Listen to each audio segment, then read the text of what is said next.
Así dice el Señor: paraos en los caminos y mirad, y preguntad por las sendas antiguas cuál sea el buen camino, y andad por él, y hallaréis descanso para vuestras almas. A veces a mí me gusta ser un poco provocador, lo reconozco. Yo creo que soy un poco travieso con esto, porque yo creo que a veces tenemos ciertos clichés, ciertos paradigmas religiosos bien pegaditos, bien que impregnan bien nuestro espíritu y nuestra alma, y a veces nos cuesta salir de esos paradigmas, ¿no? Y por no decir que a veces tenemos ciertas vacas sagradas que nos cuesta matar. Y como digo, a veces me gusta provocar. Suelto una frase que, wow, pareciera que uno está yendo en contra de la más sagrada doctrina, pero lo que quiero provocar es justamente la reflexión. Provocar el cuestionar o el cuestionarnos y preguntar, y al preguntar poder descubrir las sendas antiguas. Y a lo que iba a decir, recuerdo que una vez, insisto, un poco travieso yo al querer provocar, dije en la iglesia nuestra que es más importante a veces pensar que orar. Y claro, wow, algunos que enseguida surge ese sentido de defensa de los paradigmas religiosos. No, lo importante es la oración, esa comunión con Dios, ese entendimiento. Pero muchas veces tenemos que entender que entramos en ciertas dinámicas espirituales, pero es simplemente nuestra alma dándole vueltas a algo sin captar la luz, sin que la tiniebla interior nuestra sea rota. Y aquí el profeta nos dice: párate, mira y pregunta. Pregunta, reflexiona, cuestiónalo, porque a veces sí, es más importante pensar que orar, meditar, reflexionar, cuestionar, preguntar.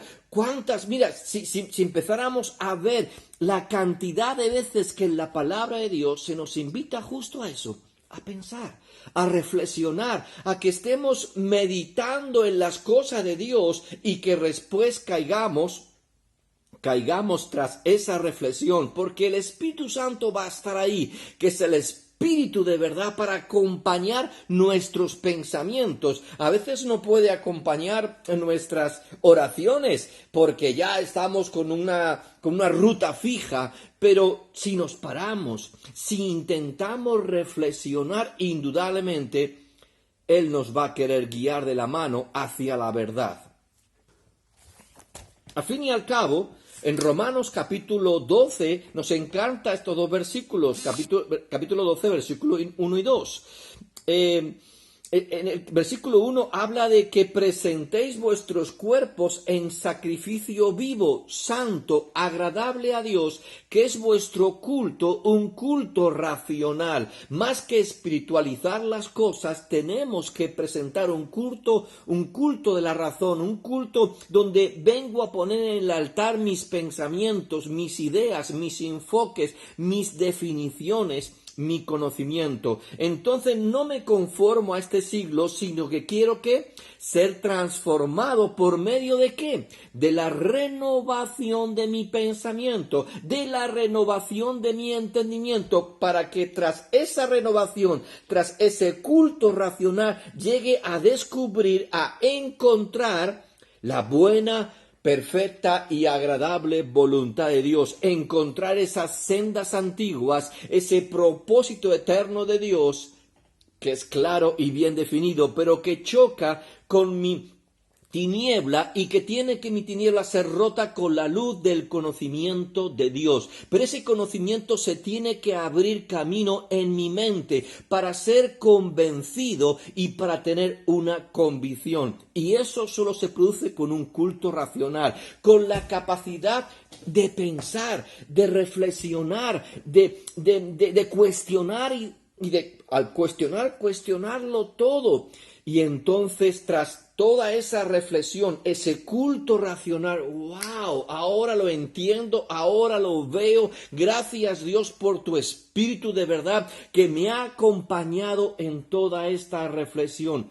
y poder verlo, poder discernir y entonces poder adentrarnos para que comprobemos cuál sea la buena voluntad agradable y perfecta, pero es un culto racional. Insisto, sí, a veces es más importante pensar que orar. O sea, voy a parar de orar un momento y mejor medito, pienso en la palabra, reflexiono en lo que Él me está diciendo, cuestiono, empiezo a preguntar, insisto, a reflexionar. Y después, cuando entonces el conocimiento, la definición de Dios se abre camino en mi ser, orar conforme a su voluntad, orar para poder decir, Padre, lo veo, lo entiendo y estoy siendo transformado conforme a tu pensamiento. A fin y al cabo, nos encantan los salmos, ¿verdad que sí? En el Salmo 1 nos dice, bienaventurado el varón que no anduvo en consejo de malos, ni estuvo en camino de pecadores, ni en silla de escarnecedores se ha sentado, sino que en la ley de Jehová está su delicia, y en su ley, ¿qué es lo que hace? Medita, reflexiona, pregunta, cuestiona, ¿verdad? Y empieza a intentar entender, discernir, sino que en su ley medita día y noche. Entonces él sí será como árbol plantado junto a corrientes, va a comprobar, va a descubrir la senda antigua, va a comprobar la buena, agradable y perfecta voluntad de Dios, y entonces dará su fruto en su tiempo y su hoja no caerá y todo lo que hace prosperará. ¿Resultado de qué? De meditar, de pensar, de reflexionar, de cuestionar. Y quiero terminar con una frase que escuchamos hace tiempo a nuestro querido Gerardo de Ávila, que dijo, pensar que pensar no duele. Y es cierto, no duele, pero requiere esfuerzo, es el culto, es el sacrificio de la razón, del pensamiento, que se quiere abrir camino y para ello medita, cuestiona, pregunta, y la verdad de Dios, la luz de Dios se abre camino en nuestra oscuridad para que lo veamos. Y al verlo, nos alineemos con la voluntad de Dios, comprobemos que es buena, agradable y perfecta y caminemos por esa senda. Entonces sí, aunque sea un poco provocativo, quédate con esto. Piensa más y ora menos. O ora tras haber pensado y meditado profundamente en los caminos del Señor, y que sus caminos son siempre mejores que los nuestros. Que Dios te bendiga mucho y recuerda, si es de bendición, pues pásalo.